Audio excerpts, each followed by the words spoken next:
Hello everybody, I'm Robert Kennedy and welcome to our April 2024 video tip clip.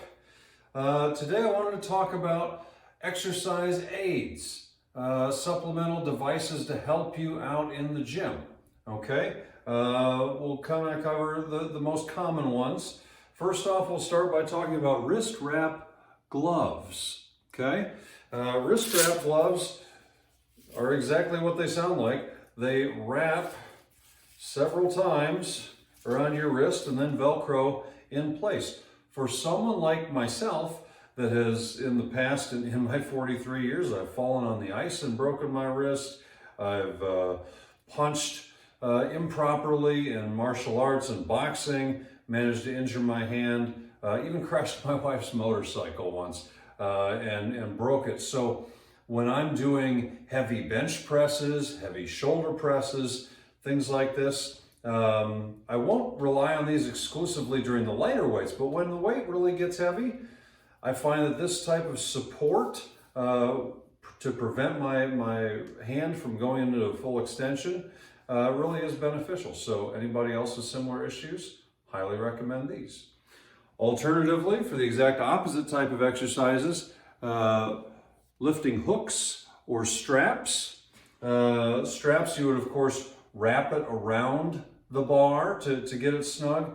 On hooks like this, there's a steel hook inside of the cloth material here. This would be for, let's say, heavy rows, heavy shrugs, things like this. Can really take a lot of the strain off of your hands and forearms, in that they would be likely the weak link as you're training your lats or your traps really hard and heavy.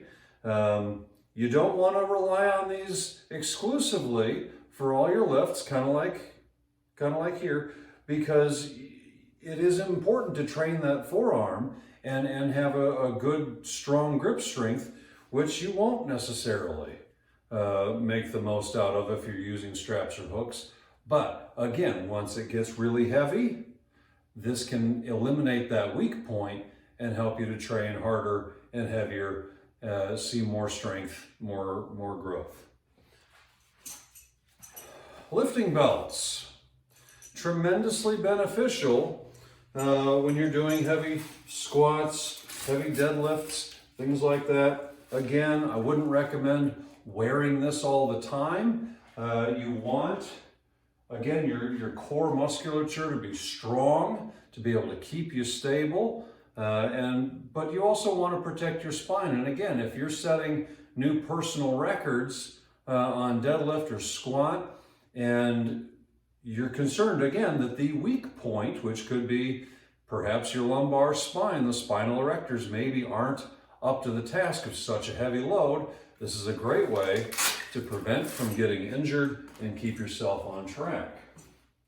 So, kind of like these two, use it when necessary, but not all the time. Foam pads to place either around, you'll always place it around a barbell, but to either place at your upper back when maybe doing a barbell squat, or to place on your hips as you're laid out parallel to the floor to do heavy hip thrusts. This is a must-have. This is really, really great, especially on the hip thrusts. There's nothing worse than that heavy bar loading down and pressing down onto your hips, giving you bruises. Same thing with across your upper back there. These can be really beneficial, and there's really no downside to them at all. So I would highly recommend those as well. Tune in next month for our May video tip clip, unless I forget. My plan is to then talk about nutritional aids, just like we're talking about actual in the gym physical aids this month. We'll talk about nutrition next month.